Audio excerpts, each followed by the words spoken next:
अस्सलाम वालेकुम। आज हमारी 4th वीडियो है जिसके अंदर हम मैट्रिसेस को फर्दर स्टडी करने जा रहे हैं। ठीक है, आज हम बताएंगे कि मैट्रिक्स के अंदर जो है हम डिटर्मिनेंट किस तरह निकालते हैं, सिंगुलर और नॉन सिंगुलर मैट्रिसेस क्या होते हैं, एडजॉइंट ऑफ मैट्रिक्स किस तरीके से निकाला जाता है एंड सो ऑन।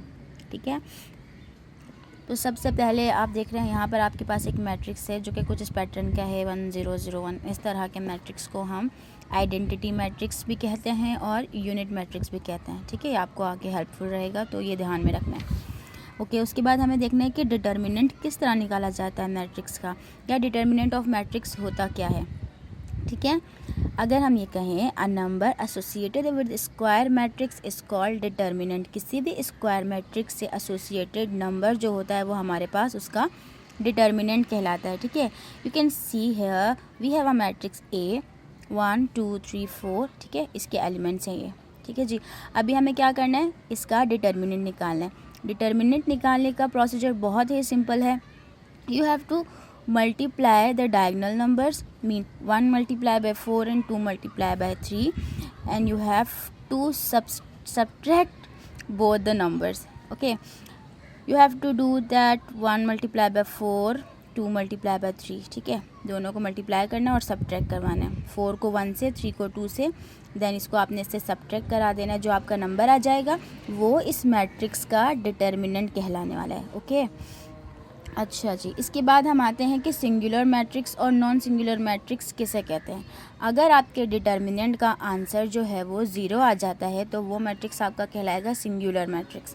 ठीक है, और अगर डिटर्मिनेंट का आंसर 0 नहीं आता है then it will be called non singular matrix. ठीक है, ओके। एडजॉइंट ऑफ मैट्रिक्स क्या है। एडजॉइंट ऑफ मैट्रिक्स निकालने के लिए आपको कंसिडर करना पड़ेगा एक 2 by 2 का मैट्रिक्स, मीन्स के जिसके 2 रो हों और 2 कॉलम्स हों, इस तरह का मैट्रिक्स। ठीक है, इसको स्क्वायर मैट्रिक्स कहते हैं। ओके, एडजॉइंट ऑफ मैट्रिक्स निकालने के लिए हमारे पास प्रोसीजर किस तरह का होता है। हमारे पास प्रोसीजर कुछ इस तरह का होता है कि हमें प्रिंसिपल डायगोनल या मेन डायगोनल के जो एलिमेंट्स होते हैं उनको इंटरचेंज करना होता है। देन जो दूसरा हमारे पास डायगोनल होता है उनकी साइन को हमें चेंज करना होता है। ठीक है, अगर हम यहाँ पे लिख दें P, ठीक है, इस वाली साइड पर लिख दें P फर्स्ट कॉलम पे और सेकंड कॉलम पे हम लिख दें S, तो इट विल बी ईजी। ठीक है, इस वाले डायगोनल की आपको प्लेस चेंज करनी है, मतलब ये 2 ऊपर ये 2 नीचे। अभी तो यहाँ फिलहाल सेम नंबर्स हैं, कोई डिफरेंट नंबर भी हो सकते हैं, और इन दोनों एलिमेंट्स के आपको साइन चेंज करना है। ठीक है, either it will B positive और नेगेटिव। ठीक है, अभी हमारे पास यहाँ पर एक मैट्रिक्स है, तो हमने क्या किया, इस वाले डायगोनल की प्लेस चेंज की है, ये 2 ऊपर ये 2 नीचे, और इनकी साइन चेंज की। अगर आपके इसके पास प्लस हो तो आपको माइनस लगाना होगा, अगर माइनस हो तो प्लस लगाना होगा, इस तरीके से। ठीक है, यहाँ पर दोनों पॉजिटिव थे तो दोनों के साथ हमने नेगेटिव साइन जो है वो लिख दिया। अच्छा जी, मल्टीप्लिकेटिव इन्वर्स ऑफ मैट्रिक्स क्या है। अगर किन्हीं भी 2 मैट्रिक्स का प्रोडक्ट लेने पर आंसर आपके पास आइडेंटिटी मैट्रिक्स आ जाए या यूनिट मैट्रिक्स आ जाए तो वो जो है मैट्रिक्स उस दूसरे मैट्रिक्स का मल्टीप्लिकेटिव इन्वर्स कहलाएगा। ठीक है, ओके। इन्वर्स उसी सूरत में एग्जिस्ट करता है कि जब आपका मैट्रिक्स नॉन सिंगुलर हो, मतलब कि उसका जवाब 0 ना आए, कुछ और आए।